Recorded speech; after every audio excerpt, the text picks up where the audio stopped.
अस्सलाम वालेकुम। उम्मीद है आप सब खैरियत से होंगे। मेरा नाम डॉक्टर हाफिज असलम है और मैं अमेरिका में इंटरनल मेडिसिन का रेजिडेंट फिजिशियन हूँ।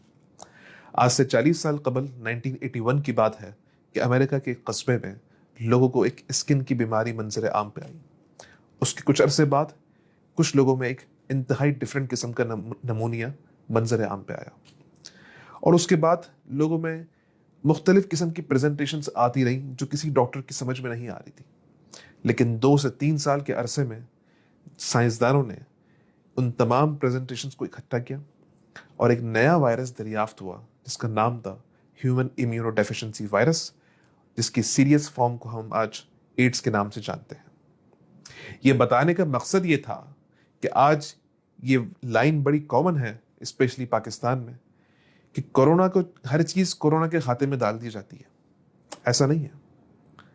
अगर किसी को अंडरलाइन कोई बीमारी मौजूद है, जैसे किसी को एज़मा है, किसी को हार्ट का मसला है, किसी को कोई और मसला है, अगर ये वायरस आपको इन्फेक्ट करेगा तो वो जो तमाम पुराने मसले हैं वो एग्जैसरबेट हो जाते हैं। बज़ाहिर तो ये लग रहा होता है कि यार ये तो मुझे वही हार्ट का मसला हुआ जो पहले भी हुआ था। नहीं, आपका जो पीछे कॉज है वो अब कोरोना वायरस है और जब तक कॉज ट्रीट नहीं होगा, आप प्रेजेंटेशन चाहे कुछ भी कर लें, वो ट्रीटमेंट नहीं हो पाएगी। दूसरी बात, जिस तरह एक दीन का मसला हो तो वो एक आलिम दीन से पूछा जाता है, जिस तरह एक फिजिक्स का मसला हो तो वो फिजिक्स के टीचर से पूछा जाएगा, जिस तरह आपके घर में नल का खराब हो जाए तो वो आके प्लम्बर ठीक करेगा, बिल्कुल उसी तरह होना यही चाहिए था कि ये मसला मेडिसिन का था तो उसे डॉक्टर ही से पूछा जाना चाहिए था। लेकिन अनफॉर्चुनेटली हमारे कुछ अपॉर्चुनिस्टिक यूट्यूबर्स ने सिर्फ पैसा कमाने के लिए कुछ ऐसी वीडियोस बनाई, ऐसी कॉन्स्पिरेसी थ्योरीज जनरेट की जिससे वो लोग तो पैसा कमा गए, लेकिन हमारा मुल्क इस वक्त एक इंतहाई मसले का शिकार हो चुका है। इस वक्त पॉजिटिव केसेस का जो रेशो है पाकिस्तान में वो अराउंड 20% पर आ चुका है, जो दुनिया के बड़े बड़े ममालिक से ज़्यादा है। इस वक्त हाल ये है कि कराची, फैसलाबाद, लाहौर तमाम प्राइवेट हॉस्पिटल्स फिल हो चुके हैं। देखिए, वेंटिलेटर तो वैसे भी नहीं मिलना, वो तो जो है वो सियासी असर और रसूख या बाअसर लोग जो हैं उनको मिल जाता है। आम लोगों के लिए एक आम सा हॉस्पिटल का बेड जो है उसकी कीमत इस वक्त जो है वो 1 लाख रुपए है पर डे के हिसाब से। अब ये आपने डिसाइड करना है कि आपने क्या उन चीज़ों पे अमल करना है जो हम 3 महीने से कह रहे हैं, या 1 लाख रुपए पर डे के हिसाब से अफोर्ड करना है। वो दो चीज़ें क्या हैं जो हम 3 महीने से कह रहे हैं। आपने देखा होगा कि दुनिया भर में इस वक्त हजारों लाखों की तादाद में हेल्थ केयर वर्कर्स हॉस्पिटल में काम कर रहे हैं फ्रंट लाइन के तौर पे, और अल्लाह के करम से वो बचे हुए हैं। दुनियावी जराए देखें अगर आप, तो वो दो चीज़ें हैं, एक सर्जिकल मास्क पहनना और एक 6 फीट या 2 मीटर की सोशल डिस्टेंसिंग मेंटेन रखना। जैसे मैंने बात की उन यूट्यूबर्स की, एक कॉन्स्पिरेसी थ्योरी जनरेट की गई कि WHO हजारों डॉलर देता है अगर आप कोरोना से पॉजिटिव आए हॉस्पिटल को, और अगर खुदा न खास्ता इंतकाल हो जाए किसी का तो $1 मिलियन के हिसाब से हॉस्पिटल को प्रोवाइड किया जाता है। आइए इस पे कुछ रियलिटी, इसकी जो रियलिटी वो जरा देखते हैं। अमेरिका में एक बहुत बड़ी ऑर्गेनाइजेशन जिसके सैकड़ों की तादाद में हॉस्पिटल्स हैं, अभी कल ही मुझे बताया गया कि उसको तकरीबन पर डे $1 मिलियन का लॉस हो रहा है। उसकी वजह क्या? कि हॉस्पिटल जो जनरेट करता है पैसा वो सर्जरी से करता है, वो कार्डियक कैथेटराइजेशन से करता है, वो दूसरे प्रोसीजर से करता है। वो तो कुछ भी नहीं हो रहा है इस वक्त, तो हॉस्पिटल भी लॉस में। दूसरी बात, पंजाब में इस वक्त जो सैलरी मिली है वो कट लगा के मिली है, वो कम हुई है। तो कौन पैसा कमा रहा है भाई? कहां से आप ये लेके आ गए कि पैसा कमा रहा है? WHO तो खुद कंगाल हो चुका है, अमेरिका उसकी फंडिंग खत्म कर चुका। तो जरा सोचें कि आप क्या फैला रहे हैं। देखिए, इन कॉन्स्पिरेसी थ्योरीज से कोरोना वायरस का तो कुछ भी नहीं जा रहा, जाना अवाम का है और उस मुल्क का है। एक और बात हमसे पूछी गई कि मुझे लो ग्रेड फीवर हो रहा है, मुझे हाई ग्रेड फीवर हो रहा है, 1 घंटे के लिए फीवर हुआ है, तो क्या करें? देखिए, फी जमाना, अगर किसी को चाहे वो लो ग्रेड का फीवर हो, चाहे वो हाई ग्रेड का हो, चाहे वो 1 घंटे ही का फीवर क्यों ना हो, इस वक्त वो कोरोना वायरस है, अनटिल और अनलेस प्रूवन अदरवाइज।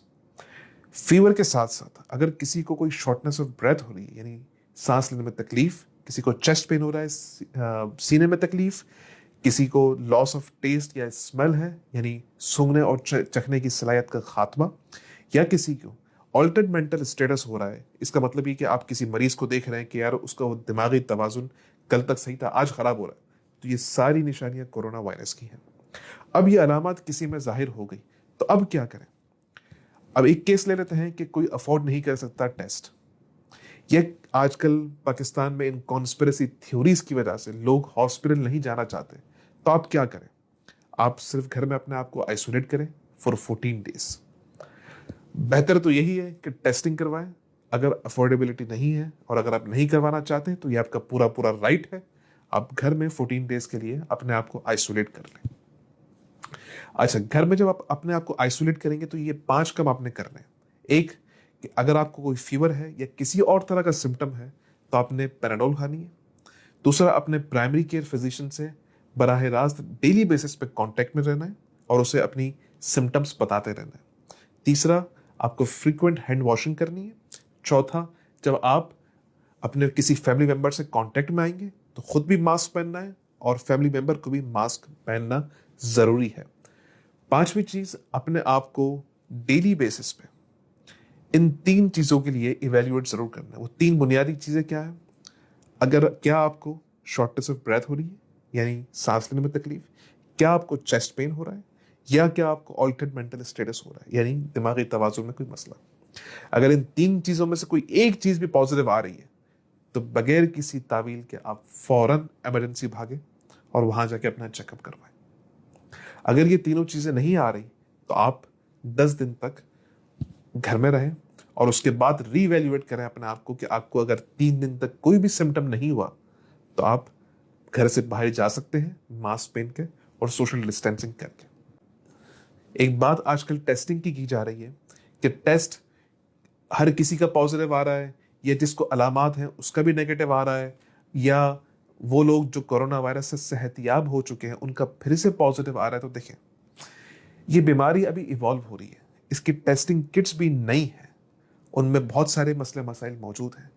अगर किसी को ये अलामात कोरोना वायरस की आ चुकी हैं जैसे हमने अभी स्टार्टिंग में बताया, और अगर टेस्ट नेगेटिव भी आया तो इररिस्पेक्टिव आपने घर में 14 डेज के लिए अपने आप को आइसोलेट करना है।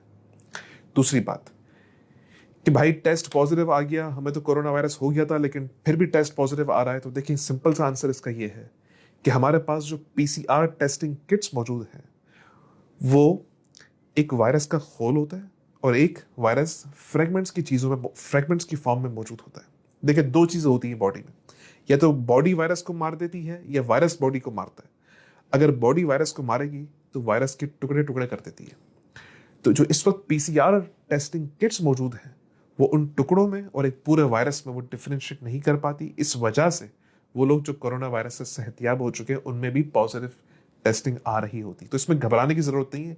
एक बार आपको इन्फेक्शन हो गया तो री इन्फेक्शन के चांसेस इंतहाई कम है अब तक के डेटा के हिसाब से। एक सवाल हमसे ये पूछा गया कि कितने अरसे में अगर आप एक्सपोज हुए तो कितने अरसे बाद आपको टेस्ट करवाना है? तो उसका जवाब ये है कि 2 से 3 दिन बाद। एक बात ये पूछी गई कि इसका ट्रांसमिशन रेट क्या है? तो इसका ट्रांसमिशन रेट 5 to 10% है, यानी किसी महफिल में अगर एक कोरोना वायरस का पॉजिटिव पेशेंट या एसिम्प्टोमेटिक कैरियर मौजूद हो तो वहां पे अगर 100 लोग मौजूद हों तो उसमें से 5 से 10 लोगों को कोरोना वायरस होने का खदशा है। एक सवाल ये पूछा गया कि पेट के कीड़े मारने की एक मशहूर दवाई आइवरमेक्टिन क्या ये ले सकते हैं?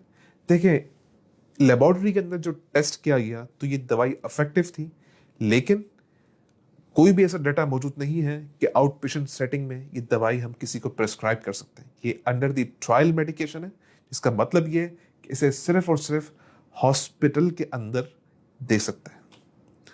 आखिर में सिर्फ यही कहना चाहूंगा कि अपने डॉक्टर्स पे ट्रस्ट करें। कोई पैसा नहीं बना रहा, कोई पैसा कमा नहीं रहा इस पे।